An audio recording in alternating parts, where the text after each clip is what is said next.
What is the deal with this apical four chamber? Look at the sheer size of this right atrium and right ventricle.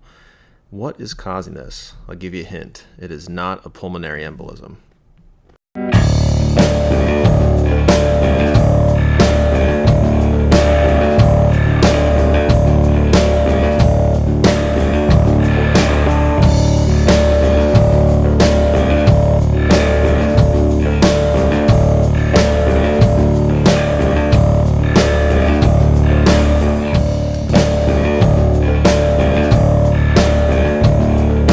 To orient everyone, what we have here is an apical four-chamber view.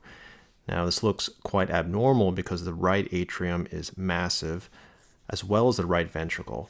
And notice that the right ventricle has a fair amount of musculature around it, which typically indicates that we've had elevated right heart pressures for some time. The left ventricle is collapsing under the pressure of the right side of the heart, and the left atrium is deviated to the left side, but is actually larger than the left ventricle. There's also a small pericardial effusion that we can see here along the edge of the right atrium. Now, all these findings are abnormal.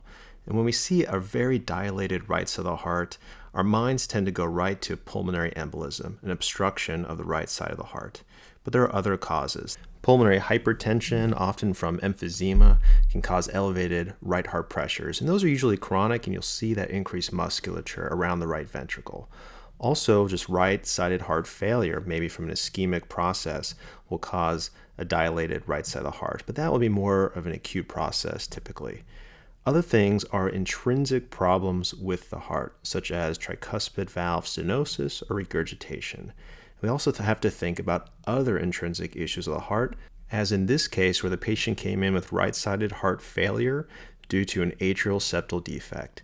And we can see between the right atrium and left atrium a large defect. This defect is so large, it's causing very elevated pressures in the right atrium, right ventricle, but also the left atrium, and that's why it is large compared to the left ventricle.